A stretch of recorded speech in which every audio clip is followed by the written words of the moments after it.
Подошел момент долгожданного обновления. Хоть он и не касается новых активных рун и чипов, однако массивная обнова коснулась острова и в основном PvE режима.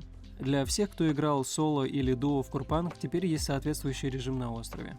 Раньше на острове была только одна сложность и все. Кто ходил соло или группой, сталкивались всегда с одними и теми же трудностями. Апдейт внес возможность игрокам менять сложность на острове, меняя и шанс получения награды за него. Сейчас подробнее. Самое важное, что было добавлено, это ключ-карты и аффиксы. Но все по порядку. Требуемый гирскор для входа на остров был понижен до 200. Сложность острова была откалибрована примерно для простых Full T2 имплантов. Стоимость страховки была снижена до 500 голды для PvE рейда и 1500 для PvP. Разработчики сделали остров более доступным для игроков, и о чем я упоминал не раз с выхода острова.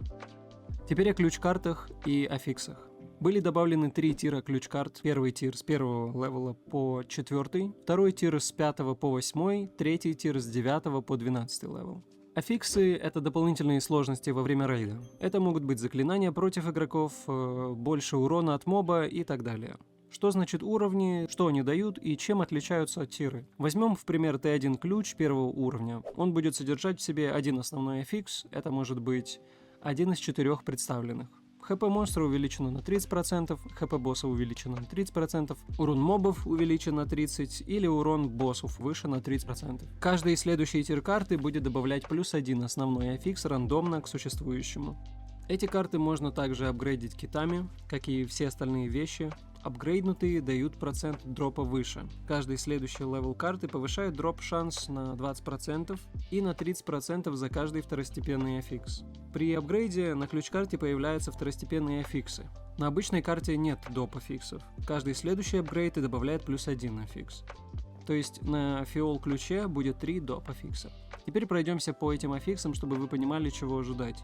Всего их 11. Decelerating. Монстры накладывают замедляющий дебаф 10% за стак. Contagious. Все мобы накладывают дебаф при атаке. Держится он 1 минуту и с каждым тиком наносит больше урона. Overgrow. Каждую минуту мобы становятся на 5% сильнее.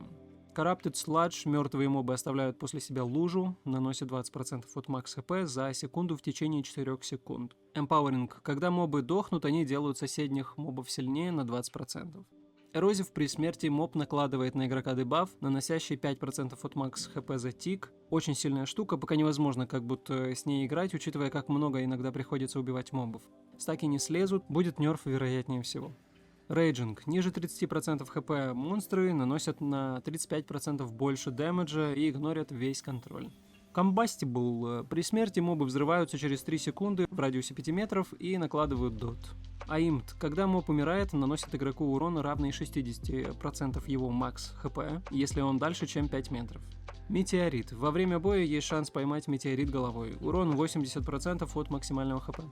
Entangling. Ставит бомбу под плеером, которая взрывается после задержки и коренит все цели в радиусе. Самыми имбалансными пока выглядят корни под ноги, дот после смерти моба и неприятный метеорит. Дот из-за огромного количества мобов в четверках, да и соло их может быть куча. Корни могут в самый неудобный момент зарутать тебя, пока босс кастует в тебя обилку. А метеорит просто сильно неудобен, постоянно держит в напряжении. Например, если мы возьмем 5 уровня ключ-карту, апгрейдим ее до синего, то в итоге получим 2 основных аффикса, 2 второстепенных аффикса. Это нам даст примерно 100+% на шанс дропа, его качество и все прочее. Пример пояснения разрабов. Ключ-карта 7 уровня с 3 вторичными аффиксами дает 318% бонуса к луту, что соответственно увеличивает шанс выпадения. Если этот шанс превышает 100%, даются доп. Предметы. Например, предмет с базовым шансом выпадения 50% становится 208% при ключ-карте 7 левела. В результате чего 2 предмета гарантированно выпадают, третий с шансом 8%. Также можно увидеть, что в конце есть параметр Final Result в проценте. Это со следующим патчем будут добавлены награды за проходку острова. Как получить карту и как поднять ее тир?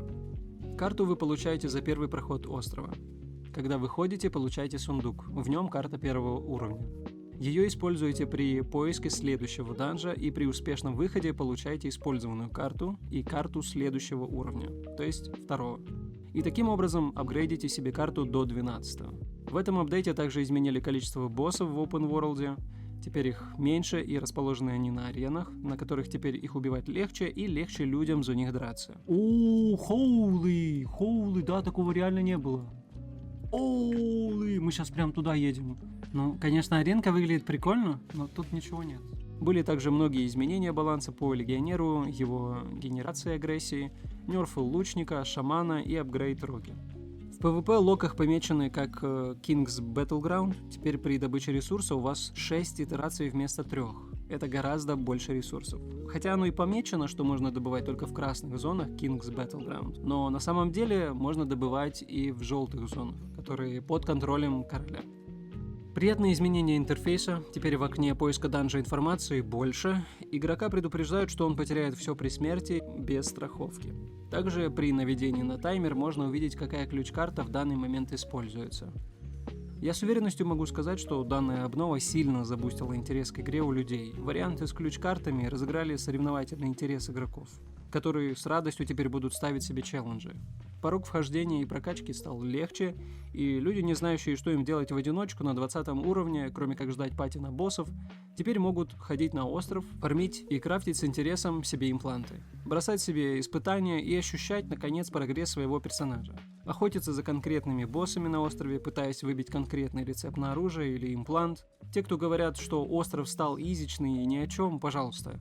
Эти уровни не только для вас сделаны. Новые игроки приходят, и им нужно знакомиться с островом и его механиками.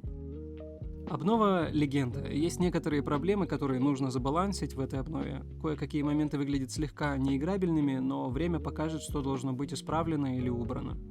Последние пару месяцев разработчики активно фиксили и правили ошибки, дополняли контент. По патчноуту это можно увидеть. Кому интересно, я всегда кидаю его перевод в своем дискорде, и все подробности их труда можно увидеть там. Обнову с начала ее выхода я стримлю на Твиче, и первый опыт фиксов можно чекнуть в предыдущем видосе. Во время одного из стримов, кстати, на канал зафоловился сам Юджин, продюсер Корпанка, чем меня сильно удивил. А я тогда был АФК и как бездарь его заигнорил. Тем не менее, спасибо. Это было крайне неожиданно. Невозможно было об этом не сказать. А еще спасибо Пост за арт. На этом у меня все.